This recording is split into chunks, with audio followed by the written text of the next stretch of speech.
ভাই আমি এই কথা বলিনি, তোমরা তো উল্টা কথা বলছো, যেটা হয় সেটা মানে বলো। আমি বলছি 2024 সনে, হ্যাঁ 24 সনে ভারতের প্রধানমন্ত্রী ওই রাসমালা মাঠে আসছিল, সেই অনুষ্ঠানে আমি ছিলাম। সেখানে আমাকে মিটিংয়ের পরে প্রধানমন্ত্রী রেস্ট রুমে ডেকে নিয়ে গেছে। ডেকে নিয়ে যাওয়ার পর আমাকে বলেছে, মহারাজ हाँ नाराज मत हो, हाँ आप ही চালাওগে বাঙাল। বুঝছেন, আমি বলেছি না প্রধানমন্ত্রী বলেছি? আমি কি মিথ্যা কথা বলি? সেই কথা বলছি। কিন্তু কথা হলো এই, তারপরে যতগুলো লোক আছে আমার বিরুদ্ধে যা প্রোপাগান্ডা করেছে, হ্যাঁ সেটা কল্পনার অতীত। হ্যাঁ সেই জন্য দেখুন, এই কথা আমি বলছি, মহারাজা জগদীবেন্দ্রনাথ বাহাদুর ভারতবর্ষ সারা পৃথিবীকে স্বাধীন করে দিয়েছিল। বলেন, আজকে যদি মহারাজাকে ভারত সম্রাট বানানো হতো, তাহলে না আজকে হিন্দুস্তান হতো না পাকিস্তান হতো। আর যেগুলো বিরোধ করেছে তারে মা বোনদের, কোটি কোটি মা বোনদের ইজ্জত গেছে। হ্যাঁ, এদের দূরদর্শিতা আছে।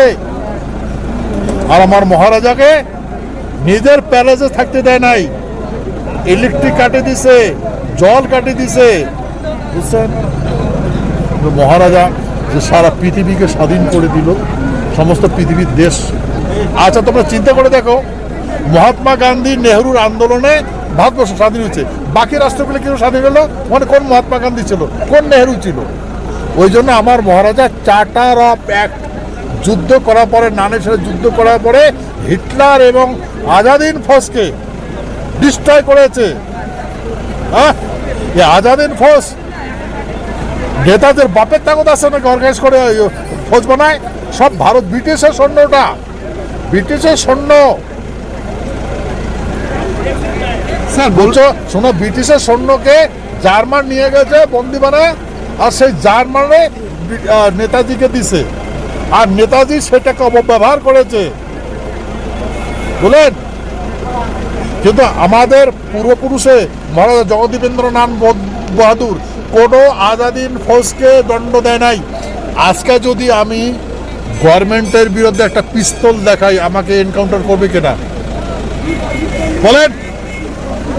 তা ব্রিটিশের শাসন ছিল, তা ব্রিটিশের যখন শাসন ছিল, তা ব্রিটিশদের শাসন ছেড়ে চলে যায় নাই।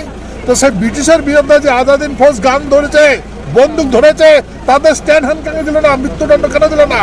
তাদের কাছতে দিল কেন? আমার রাজা মহারাজা জগদীবেন্দ্রনাথ বাহাদুর। বুঝছেন এখন? তাই নেতাদের মাথা কিছু আছে? আজকে যদি আমার মহারাজকে ভারত সম্রাট বানাইতো, না আজকে হিন্দুস্তান হইতো না পাকিস্তান হইতো? হ্যাঁ, এতগুলো মা বোনের ইজ্জত যেত। হ্যাঁ, আপনাদের যে দাবি ছিল রাজ্য ফিরিয়ে দেওয়ার, সে দাবির কি খবর, কি পরিস্থিতি রয়েছে? দেখুন, আমাদের দাবি না রাজ্য ফিরিয়ে দেওয়ার, গভর্নমেন্টের কমিটমেন্ট আছে, সন্ধি আছে, চিঠি আছে, আপনার চিঠি পড়ে দেখেন।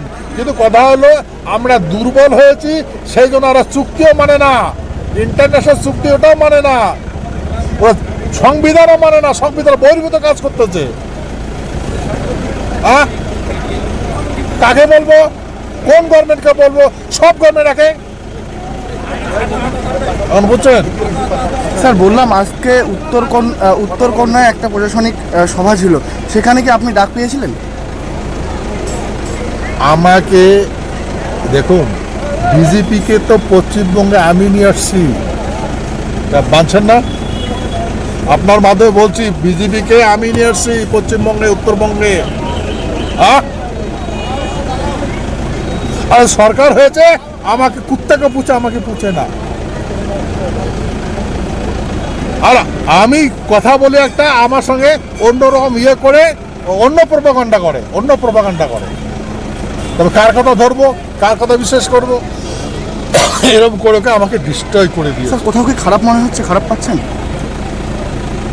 ভাই, আমি বেঁচে আছি শুধু বাবা মার দয়ায়, বুঝছেন?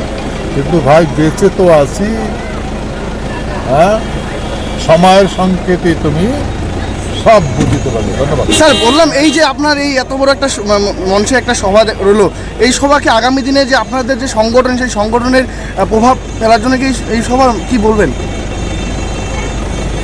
দেখুন, আমাদের লোকরা রাষ্ট্র কী জিনিস বুঝে না, সংবিধান কী জিনিস বুঝে না, কৃষ্টি কালচার কী জিনিস বুঝে না, ভাষা কী সেটা বুঝে না, খাদ্য প্রণালী কী বুঝে না, হ্যাঁ, কোনটা অ্যাভয়েড করতে হয়, কোনটা খাইতে হয়, কোনটা প্রোডাকশন করতে হয় জানি না।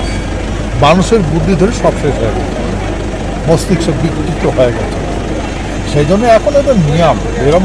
এই স্বাধীনতার পর থেকে দেখলাম ইয়ং জেনারেশনকে মাতাল বানাও, সুস্থ মস্তিষ্ক চিন্তা করা মানা করো, হ্যাঁ, আর ডিস্ট্রয় করো, ওইটাই হয়েছে। Thank you. Thank you sir.